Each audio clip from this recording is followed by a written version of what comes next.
Hello, welcome to MEMO Conversations. My name is Osman Butt. My guest today is Kali Rubaii. Kali Rubaii is an assistant professor in the Department of Anthropology at Purdue University. She is currently conducting two research projects, taking toxicity as an analytic for material politics. She is working with a team of doctors, epidemiologists, and environmental activists to document the links between epidemics of birth defects in Fallujah and military environmental damage. She is also researching the corporate military enterprise of concrete production in post-invasion Iraq and how it enforces global regime of class and citizenship. Kali, welcome to MEMO Conversations. Thank you for having me. And it's our pleasure to welcome you here. So perhaps we could sort of start right at the beginning with your background. Could you perhaps tell us, what got you interested in Iraq in the first place, and specifically, why did you want to study environmental and health and class issues? Sure. A lot of people in the United States think that I was interested in Iraq and the US invasion because I have Iraqi relatives. But actually, it's because every single year that I was of voting age, the US was at war in Iraq when I was growing up. So it's really as an American that I started approaching the effects of the war on terror in general in the world, and particularly in Iraq. My work with Iraqis mostly started with the refugee community, living and working with people who had been recently displaced by just the most recent violation of the US by Iraq. Of course, it had already implemented sanctions and war before that and supported Saddam before that. So the US-American relationship has always been a toxic relationship in my own, closest generations. But what became evident to me in the last 20 years was that the experiences of Iraqi people were more censored than ever. And as I was starting to collaborate with people who were displaced, I also started collaborating with many doctors who, of course, had fled for their lives during a time period where medical personnel were being killed. And it was through them that I first became familiar with the scandal of birth defects coming forward in Fallujah, doctors who were starting to notice strange, anomalous births that were out of the ordinary. And that was also around the same time, of course, that doctors in the US started noticing veterans coming back with strange health issues that they've now linked to burn pits. So that was always floating in the back of my mind. And then in 2014, I was able to join a community of farmers from Anbar province, from outside of Fallujah, who were displaced into Iraqi Kurdistan and were desperately trying to keep their crops alive during ISIS occupation. And we traveled together sometimes back and forth from where they were having their families safe on one side of the internal border, on the other side of Kirkuk, and traveling back through to try and harvest and pollinate their crops during wartime. And that's when I started noticing that the land itself in Iraq was starting to bear the brunt of US foreign policy that had been implemented 10 years before. So when the US invaded and implemented its 100 orders, that included the rapid privatization of every public sector. And one of those was Order 81 that privatized the agricultural industry. And I could feel that in the dirt. Farmers were showing me that, look, this soil can't grow healthy food because we're starting to import these toxic chemicals to actually deal with pests and fertilizer, and we're not getting the kind of support we need. But also their displacement on the landscape was having rapid deforestation effects. They were not able to maintain the water supply, which then eroded the quality of the soil, which then set farmers back 10, 20 years in building the soil and building the tree life that they needed to sustain their land. So that's when I started really paying attention to the environment. And I had gone looking for, guns and checkpoints, which were certainly part of Iraq's environment. But what I ended up finding was that it was seeds and babies where people were pointing to the long-term effects of the US invasion. And that's what got me interested in really pursuing the research I'd already started on birth defects and health issues that show the link between human bodies and their environment in the wake of war. So when you were going to these places, I mean, obviously we've got the sort of analytical side of things about, you know, what the impact of the American occupation of Iraq was in terms of the environment. But I'm curious, when you were standing there in these fields, and you're sort of experiencing in a way, in a kind of visceral way, as it were, you know, emotive way, you were experiencing it, not just like understanding it, but experiencing the damage to the environment. What did it feel like to you? And what did people around you, Iraqis in that area, what did it feel like to them? You know, I've been going back and forth for so many years now that I think I can actually safely say that I myself have noticed change. When people say, what's one of the biggest changes in Iraq, I would say air quality is worse than ever. And, it's very rare among the families that I work with, who are, of course, heavily exposed. It's very rare for me to spend time with children that don't have a deep chronic cough. And any parent who knows what it's like when their child has a cough, you listen very carefully to the subtle difference between an okay cough and a not okay cough. And you pay very careful, almost fretful attention to whether it's going to become a fever or a breathing issue. And there are so many children that I spend time with every day who are teetering on that border between an okay cough and a we need to go to the hospital, this might be an asthma attack, this might be something more serious kind of cough. So I would say the most acute feeling, the visceral feeling I have is that hypervigilance to children's coughs as just on the border between survivable and not. And the kind of chronic worry that just that one thing induces is illustrated by fathers and mothers who talk about losing their hair and experiencing stress. They're not, of course, just talking about coughs. They're talking about every single thing in their environment barely teetering between okay and not okay. Are my date palms just getting enough water to produce fruit, or are they not? Am I going to get just enough folic acid in my body to make sure my child is born healthy or not? And so the conditions of uncertainty are not only the security uncertainties that I think American media and probably European and UK media are used to perceiving, that there might be a threat, something bad might happen, war might break out, but also these more mundane forms of uncertainty of, will there be enough? Will there be enough health? Will there be enough water? Will there be enough clean air? What has changed since I was first in Iraq to now is that people have adapted into a very neoliberal model of taking care of themselves in the absence of the public sector being supportive. And that means that many people have personal air filters in their homes, like swamp coolers, trying to keep the air inside clean. People have water filters, personal water filters with 3 or 4 filters lined up to try and get their water clean because there's not a municipal resource that's providing it.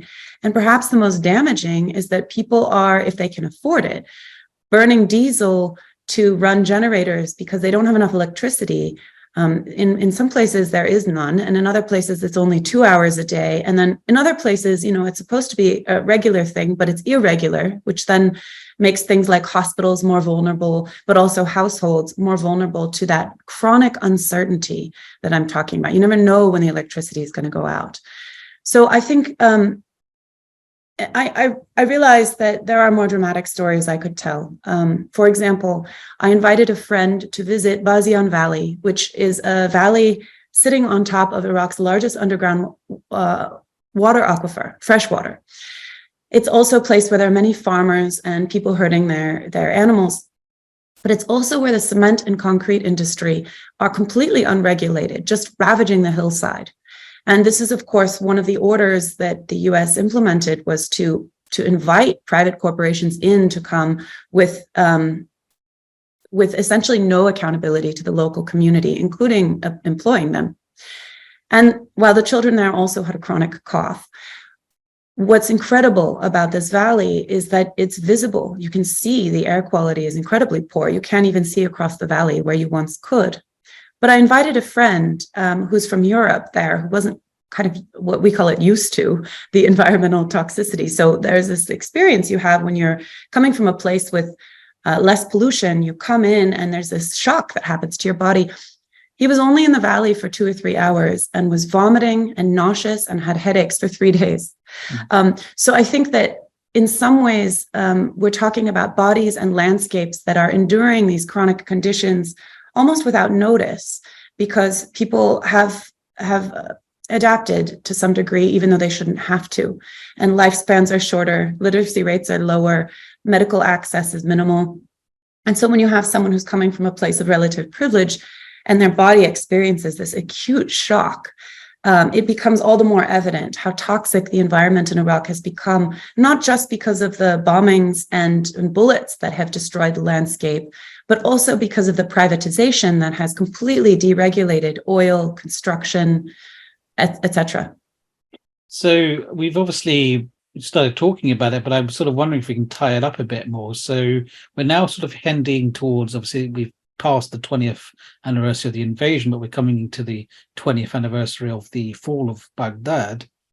And in that sort of 20 years since then, what impact, how would you describe the impact the US has had on Iraq? I mean, when you think about some of the justifications for the war, I mean, obviously the main one was to do with weapons of mass destruction and so on, but part of the rationale was also we're going to free Iraqis and democratize Iraq.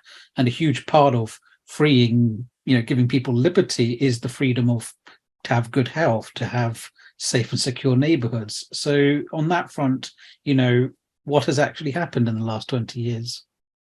That's a great question. I think everybody is asking this in different ways. Many of the people that I live and work with, and that's of course not representative of all Iraqis, are nostalgic for a time when Saddam Hussein was in power. And it's not because they loved living under a dictator. By no means is there nostalgia in the emotive sense. There's a nostalgia for a time when people could get access to healthcare and where there was a public sector. The public has been gutted. And what that ends up doing is, for those who can afford to buy out the cost of lack of infrastructure, they can thrive. And for those who can't afford it, which is most people, they languish.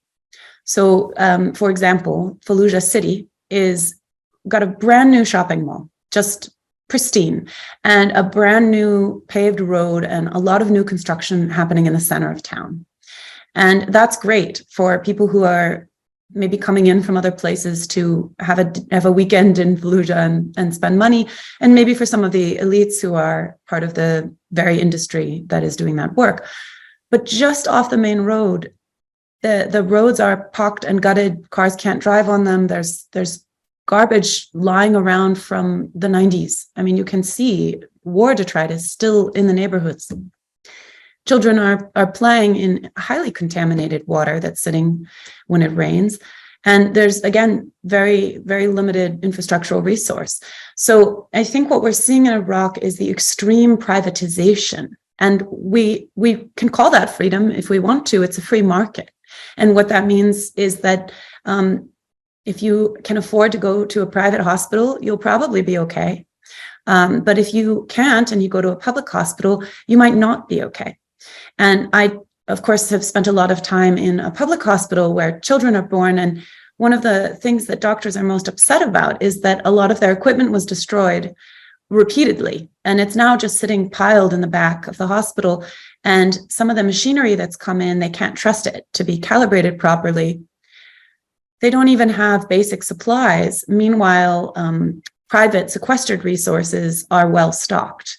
So what we're seeing in Iraq is exactly what I think was anticipated, which is that most of the resources are going to corporations and those politicians who support those corporations, and there's nothing left for the public.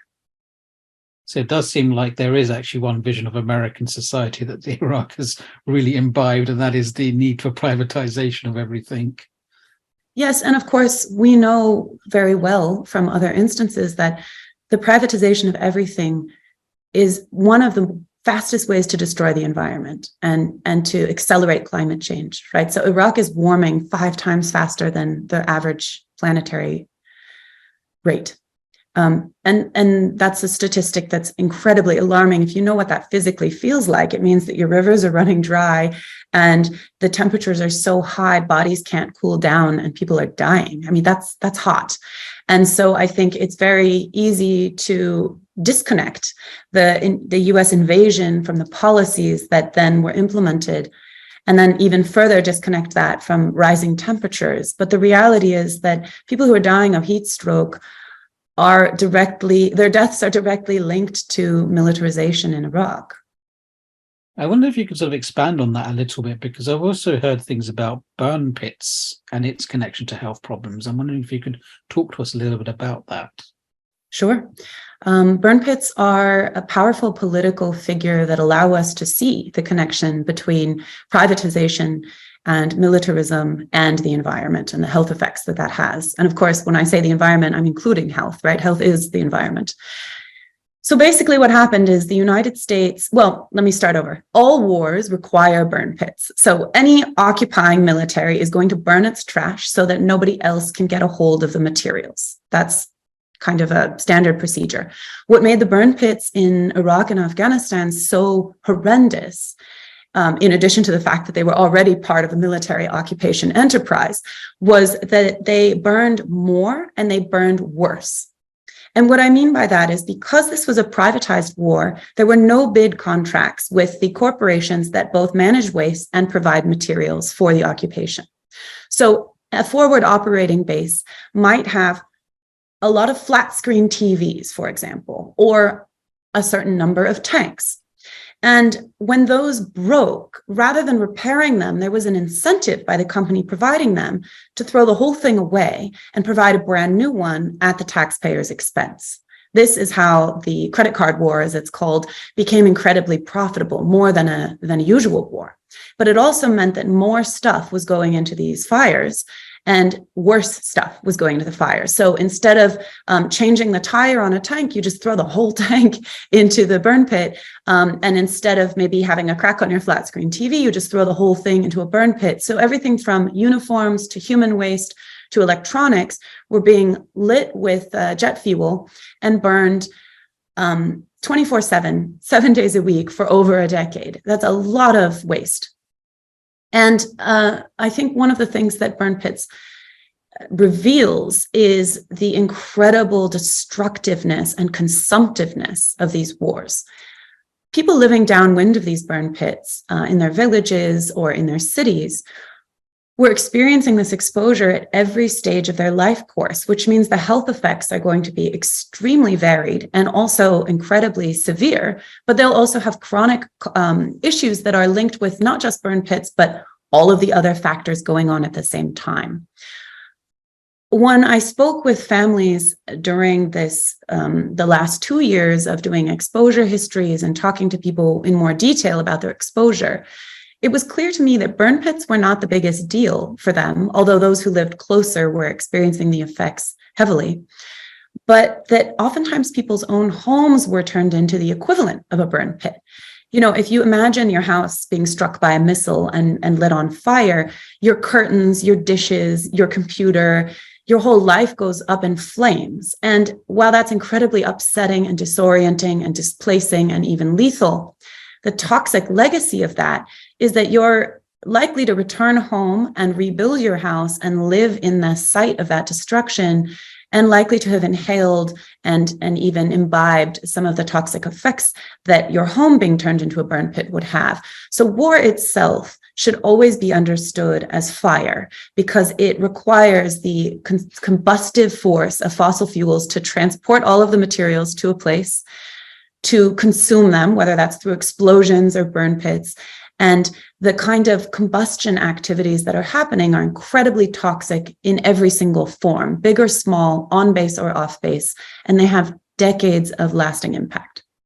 I think it's also important to highlight here, when we talk about burn pits, we're not talking about, me going into my garden and setting fire to something. We're talking about, in some cases, entire fields being set on fire just with jet fuel, which is obviously very, very powerful, and that going on for 24 hours a day, right? And the impact of that would have. That's right. And I think we can also, though, consider the combustion processes that are going on today as a result of the deregulation of environmental protection. So, for example, the oil flares that we see in the South are extremely frequent and extremely high, more than they ever used to be. It doesn't mean that that didn't happen before, but that's also another example of the kind of toxic combustion that we're paying attention to. So yes, not your garden variety fire. Then again, hundreds and thousands of toxic fires over the course of 20 years. Yes. And I mean, I think now it's been acknowledged in the US, at least, in terms of the impact it's had on troops, right? The impact of some of these burn pits on their health. But where has the discussion sort of gone in regards to impact on locals? And what does the discussion in Iraq itself look like? Yeah, that's a great question. Unfortunately, in the US, I think the conversation has stopped at, and Iraqis were affected too, as the tagline. The health effects, of course, on the Iraqi community would be more diffuse long-term exposure costs. So I really don't know exactly what the effects would be in terms of whether they're different or the same. But I think it's important to acknowledge that the exposure veterans face was in the prime of their lives for short but acute periods of time. So there would be very easy to actually conduct enough research to know whether those health effects were the same or different. I think in Iraq, one of the things that struck me was that those who lived very near a military burn pit are acutely aware of the effects. They have health effects, but they're also very much concerned with the long-term impact of the burn pits on their farm productivity. Animals are getting sick, they're having babies with birth defects, crops are not growing well, and people remember the kind of weather that was produced by these burn pits, different colors of smoke on different days, again, that chronic unpredictability. And then, of course, the presence of the military base itself, which provided a kind of terror to a lot of the people who were living there. A lot of the farmers I know now who lived downwind of bases are wanting to sell their land and leave, but they can't because the value is so decreased. So there are economic costs that are reverberating now as well.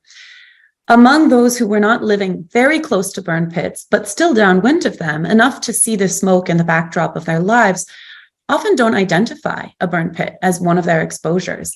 And I think that's because, as I mentioned before, the number of toxic exposures people can catalog are extensive. And to some degree, you know, if you're worried about an American soldier busting through your door in the middle of the night, toxic exposure becomes a lower level priority. It may be more important in the long run for your health, but it's less urgent. And so I think one of the things that's been interesting in talking to families is understanding what their priorities are. And for a lot of people who are living near factories, it's regulation. For people who lived near burn pits, it's burn pit remediation. But for many, many families, their concern is about making sure that they have the infrastructure to cope with these problems. So if there aren't well-equipped hospitals and you don't have energy to run your filters, that's the bigger issue, and infrastructural investment becomes their primary concern, especially those in urban centers for whom infrastructure is one of the primary sources of their life or death. So we've mentioned obviously birth defects, but I wonder if we can drill into that a little bit. I mean, when we say birth defects, what are we talking about here? Also a great question. Birth defects is the colloquial term for congenital anomalies, and every population has children that are born with either dysmorphic features or functional problems that end up ending their lives. One of the most common birth defects in the world is heart defects, where a valve isn't fully developed or something isn't closed. And this is actually very common in Iraq as well. Some of those may be linked to environmental harm, but they become lethal even though they don't have to be, because as such a common illness, heart defects are relatively easy to repair. There is a surgical procedure for many children. But Iraq's infrastructure is so devastated, as is its expertise, that children die on waiting lists and die waiting to get out of the country for surgeries. It's an incredibly simple procedure for many, and they die anyway. Birth defects that are more likely linked to heavy metal exposure or other contaminants are also on the rise. And I think what's striking in the case of Fallujah is not so much that it's the only place where this is happening, but that the doctors there have done an incredibly good job of cataloging, not just that there are more taking place than they remember, but also that the diversity of birth defects is increased. So, I've spent time in the hospital over the last few years, and I've also spent time with families in the 20 teens who had many, many children. And of those children, there's a pretty clear delineation anecdotally between those who were born before 2004, 2005, and those born after. Big families make it easier to tell when you have older siblings who are thriving and younger siblings who are having neurological issues, or they're born with multiple limbs, or they're born with organs in the wrong place or outside of their body. That's quite alarming for a family to witness. The birth defects that I'm paying most attention to with my research team are anencephaly, which is being born without a brain or head, and hydrocephaly, which is this, it means water on the brain, but essentially a deformation of the skull. And the reason for that is because of the doctors that I've worked with and the epidemiologists that I've consulted, those are the most likely to be linked with heavy metal exposure from military bombardment. And what we're finding, of course, is that it's almost impossible to prove any cause and effect as it is with any of these multiple source exposures. But what we can say is that families are suffering incredibly, not only because their exposure histories indicate a heavy inundation of all kinds of contamination that couldn't possibly be good for your health, and certainly not gestational health. And we're also seeing that there's not enough infrastructure to support them. Most of those children die, but for the families who have surviving children, mothers are strapped with an incredible burden of managing often more than one child's severe disability without the kind of access to public schools, for example, childcare, transportation. And so we can see the long-term effects on families, not just because of the disabling effects that these toxins have, but the disabling effects of the infrastructure that hasn't been repaired in a way that makes life possible for those whose bodies have been changed by war. Yes, and so from what I'm understanding, then this is not just obviously women who are sort of pregnant or giving birth around, say, 2004 or 2005. This is an ongoing issue, if I understood what you were saying. It is. So when I've interviewed doctors, they have basically, doctors who are dealing with children born fresh in the hospital all the time, they're saying, the rates went up, skyrocketed, like 2004, 2005, and kind of kept going up and up. And then it sort of leveled out and hasn't gone back down. There is a lot of debate about the actual specific scientific questions that people need to be asking. And I think that there is going to be a lot of research on this. And there has been, of course, there have been epidemiologists that have shown that the nearer you are to a US military base, the higher chance you have of getting cancer and having a child with a birth defect.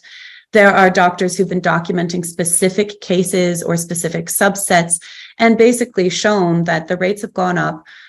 Some have said even by 17-fold increase. And I think my takeaway, though, is that of the families that I've interviewed and then revisited, the question is less about what is causing the problem, even though that's very important to answer. The question is, what do we do, given that our bodies have been exposed and this is who we are now, right? So if a woman lived, downwind of a burn pit, her house had been bombed twice, and this is her body now, right? She's had this exposure history. The question becomes, can I conceive children that are going to survive? And for some families, the answer has been no. Some families have been told by doctors, you are going to continue going through the violent experience of giving birth to almost full-term children who are not going to survive, and you're going to destroy your body trying to make new life in Iraq. And that is a really tragic conclusion to draw for a family that wants to have children. So the human cost, separate from the important scientific question that many of us are trying to discover about what these causes could be, how to prevent this in the future, how to treat it now, is the social cost of how people are choosing to make decisions. And that goes not only to the question of child production, right? Making new lives is an incredibly difficult task, and it's a beautiful one. We also have farmers who are trying to figure out whether they can keep growing their trees on the land, and herders who are trying to figure out if they can keep breeding their cows. So the question of the future of life in Iraq is at stake every single time someone consults their environment to see if it can sustain a life. And that's what birth defects really symbolizes. It's by no means the most lethal problem or the most prevalent problem in Iraq. Many children die of diarrheal disease, for example. And yet it symbolizes the fundamental question that even diarrheal deaths pose, which is my environment conducive to survival? And the US invasion and occupation and subsequent privatization policies have made that question harder to answer than ever before. So we've sort of started talking a bit about it as well here. We're talking about the wider environment as well, because I mean, you've got cattle, which I imagine if there are human birth defects, there must also be something similar with the wildlife out there, the cows, the sheep, all of these other things. So what kind of, impact has that had? Yeah, it's a great question also. I have seen many pictures and also witnessed in person livestock whose bodies are distorted in different ways. Some of them survive. I've seen a goat with an extra limb and it's fine. But I've also talked to farmers and witnessed that they've had a lot of trouble breeding their livestock, but also their chickens. And there's one farmer that I just talked to a couple of weeks ago whose chickens they're not thriving, right? The baby chicks aren't growing feathers. They seem to have neurological problems. And, he's doing what a lot of farmers do, which he said, okay, I'm gonna get rid of all of these chickens and I'm gonna bring a whole new batch of chickens in from somewhere else. I know they're healthy and I'm gonna see what happens. And, he lived downwind of a burn pit and he really thinks that the land is contaminated because the chickens will go and, eat grain or grass from the land. And they're continuing to get sick. And he doesn't know if it's the water or the food, but they just aren't thriving well enough for it to be worth it for him to breed them. Some of the shells have looked soft, and I've kind of touched the chicken shells, and they do feel a bit springy, like they're not firm in the way they should be. The chickens seem unhealthy in ways that I can't even fully identify. Just you can kind of look at a chicken and say, like, I'm not sure that chicken's okay. And then when it comes to the bigger mammal livestock, a lot of them are just, they're not able to carry their calves to term. And that's something that women are also talking about in their experiences, that a lot of the pregnancies just don't make it to term. And so we don't know what the result would have been. Likely it would not have been a thriving fetus throughout term. So what this means is that while it's a signal, an alarm that something's really wrong in the environment, it's also a huge economic problem because people's livelihoods depend on their animals and their plants. And when they can't actually sustain life on their farms and they want to go sell the land, really often their only choice is to sell the land for very cheap to the very companies and institutions that are causing the problem and move, often downstream of an incredibly violated river into a city.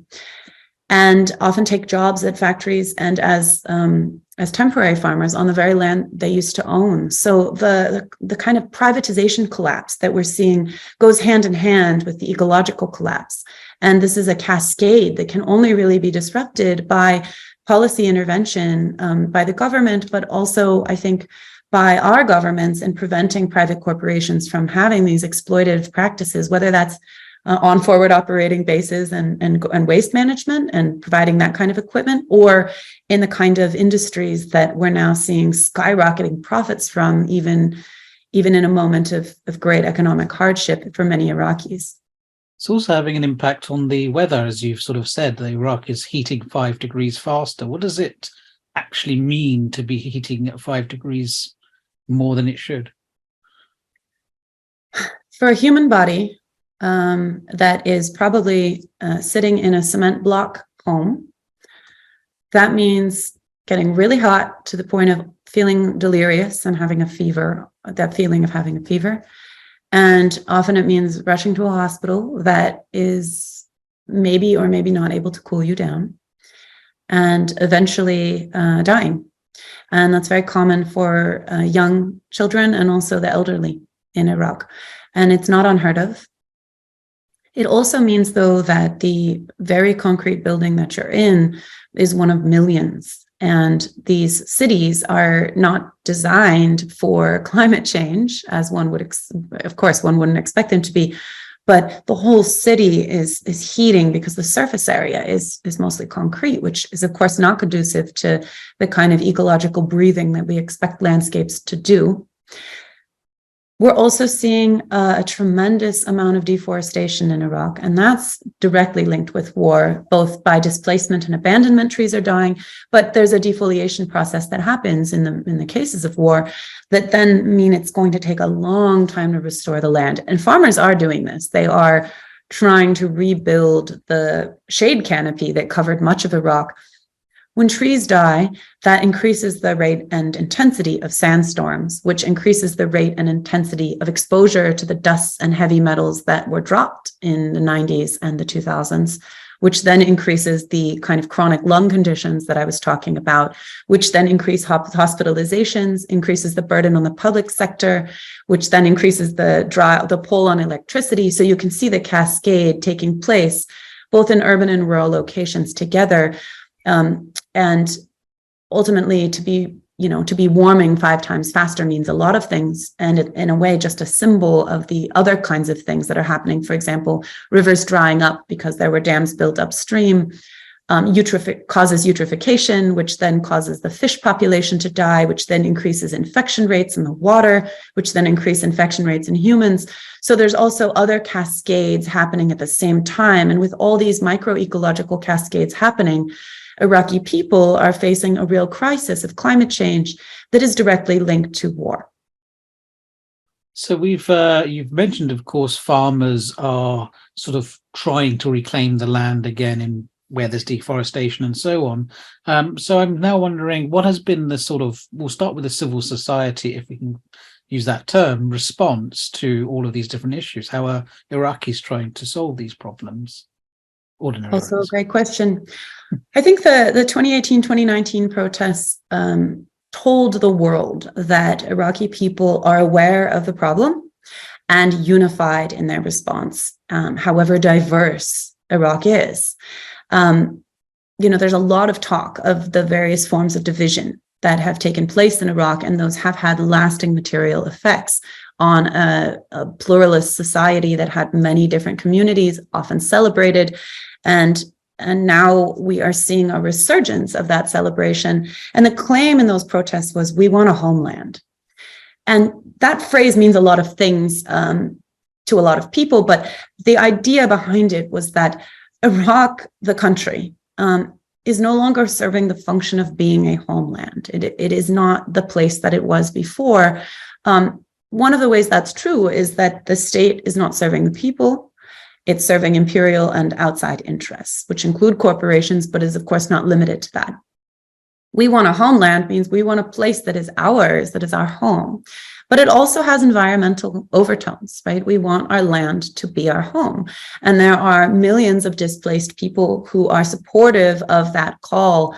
So the Iraqi diaspora, of course, is also part of that story of really wanting to see Iraq unified from below and actually restore that public that has been robbed. Of course, the protest is the most visible, the most obvious, and it was heavily crushed. It's by no means over, but a lot of people were killed. And the state, of course, is terrified of that kind of unity.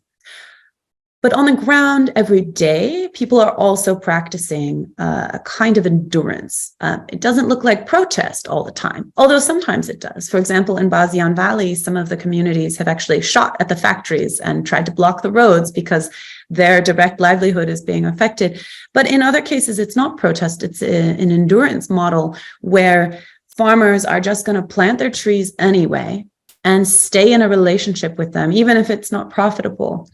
In other cases, I see, the doctors I'm talking to are, not having a lot of success keeping children alive, and yet they keep trying, right? So I was visiting a friend who's a doctor who I've watched day in and day out, rushing around for supplies that he may or may not find in time to save a child. And sometimes he does, and sometimes he doesn't. He's not going to stop.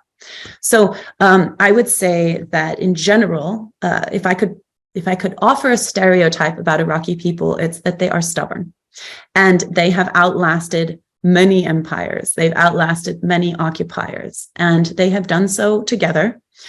And that kind of enduring, stubborn attachment to continuing anyway, in spite of the fact that it's probably impossible, is one of those daily practices that I see in every household in very various ways, whether that's, a woman stubbornly trying to conceive children, even though she's been told she probably can't, to a farmer stubbornly trying to keep his trees alive, even though it means crossing through ISIS checkpoints in the past.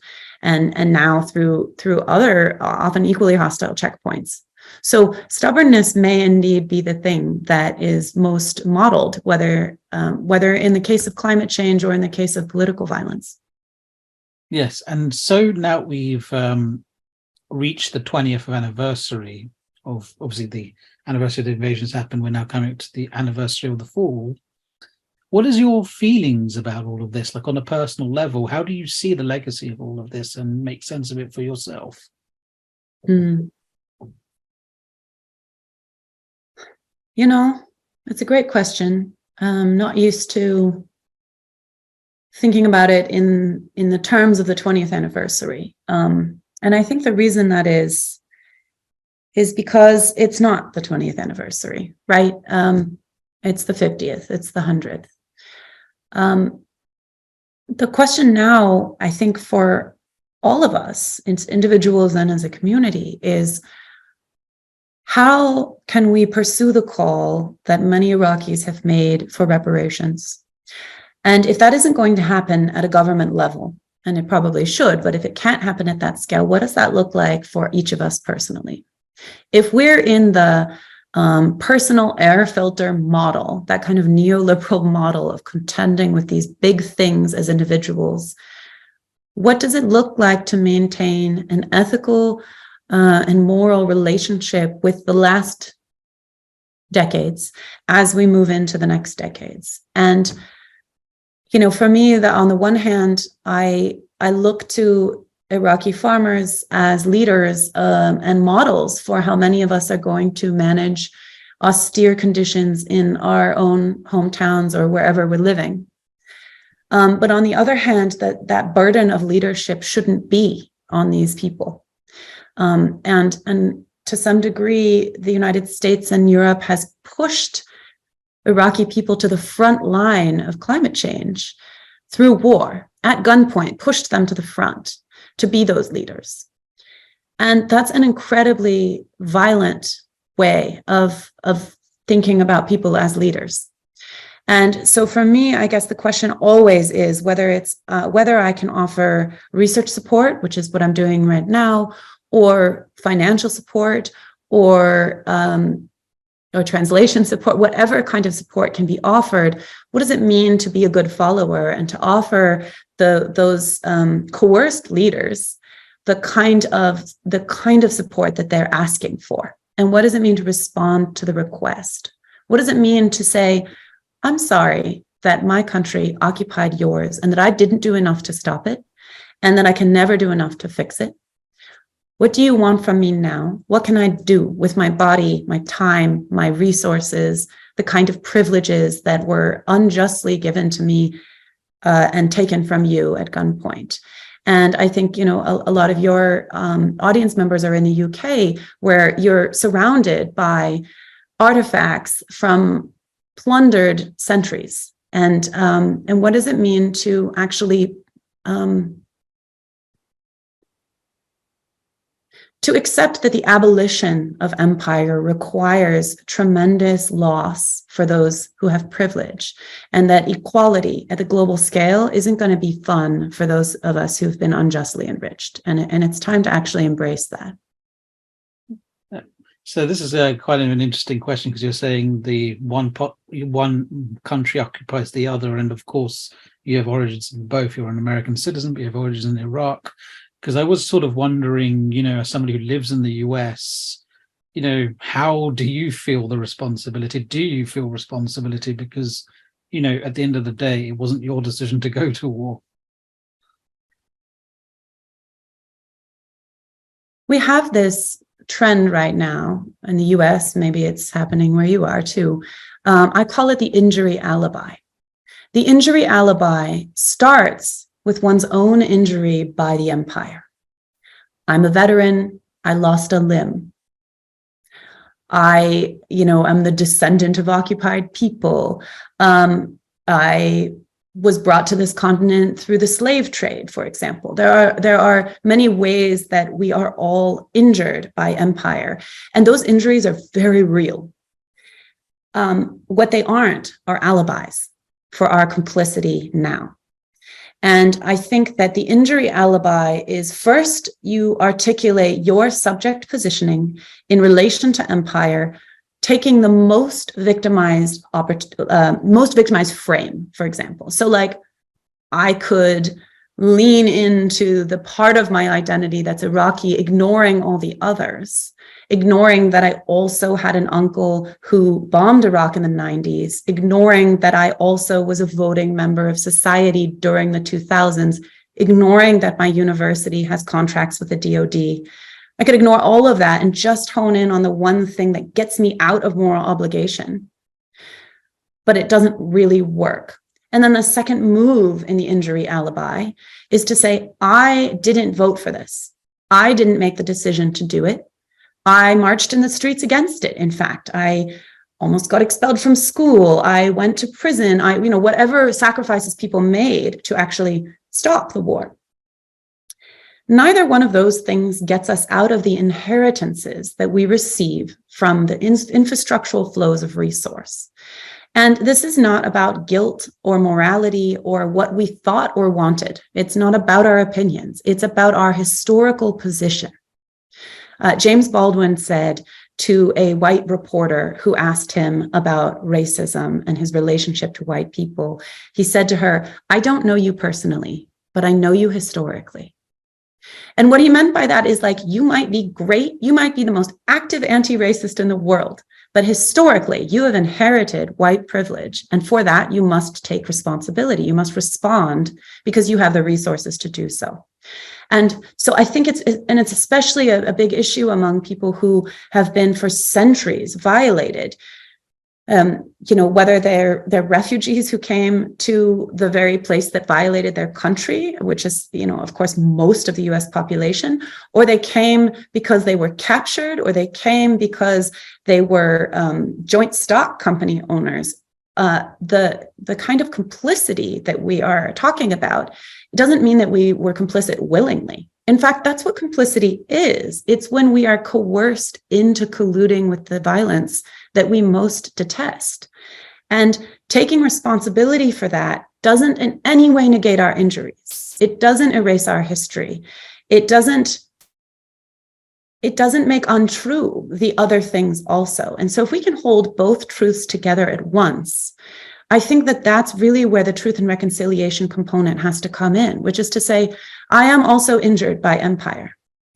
And I'm part of it. And I am complicit in it in a way that I have to deal with, even though I am also injured. And we can fight for justice in both directions. We can be on the top in one story. We can be the bad guy in one story. And we can be on the bottom in another story. And both of those are true. And that's really, I think, where we need to start. And so, yes, I am in no way trying to deny my Iraqi heritage by taking responsibility also as an American for the ways that resources came to me that shouldn't have because my country violated another one. Kali Rubaii, thank you for talking to us at MEMO Conversations. Thank you. And to our audience, thank you for tuning in. Please do tune in next time for more MEMO Conversations.